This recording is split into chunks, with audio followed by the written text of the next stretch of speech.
സങ്കീർത്തനം 97. യഹോവ വാഴുന്നു. ഭൂമി ഘോഷിച്ചാനന്ദിക്കട്ടെ, ബഹുദ്വീപുകളും സന്തോഷിക്കട്ടെ. മേഘവും അന്ധകാരവും അവന്റെ ചുറ്റുമിരിക്കുന്നു. നീതിയും ന്യായവും അവന്റെ സിംഹാസനത്തിന്റെ അടിസ്ഥാനമാകുന്നു. തീ അവന് മുൻപായി പോകുന്നു, ചുറ്റുമുള്ള അവന്റെ വൈരികളെ ദഹിപ്പിക്കുന്നു. അവന്റെ മിന്നലുകൾ ഭൂതലത്തെ പ്രകാശിപ്പിക്കുന്നു, ഭൂമി കണ്ടു വിറയ്ക്കുന്നു. യഹോവയുടെ സന്നിധിയിൽ, സർവ്വഭൂമിയുടെയും കർത്താവിന്റെ സന്നിധിയിൽ പർവ്വതങ്ങൾ മെഴുകുപോലെ ഉരുകുന്നു. ആകാശം അവന്റെ നീതിയെ പ്രസിദ്ധമാക്കുന്നു. സകല ജാതികളും അവന്റെ മഹത്വത്തെ കാണുന്നു. വിഗ്രഹങ്ങളെ സേവിക്കുകയും ബിംബങ്ങളിൽ പ്രശംസിക്കുകയും ചെയ്യുന്നവരൊക്കെയും ലജ്ജിച്ചു പോകും. സകല ദേവന്മാരുമായുള്ളവരെ അവനെ നമസ്കരിപ്പിൻ.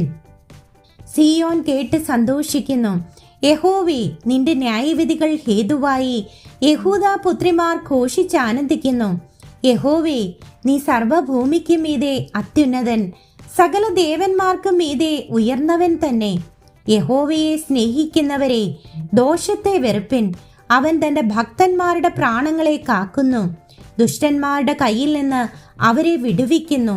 നീതിമാന് പ്രകാശവും പരമാർത്ഥ ഹൃദയമുള്ളവർക്ക് സന്തോഷവും ഉദിക്കും.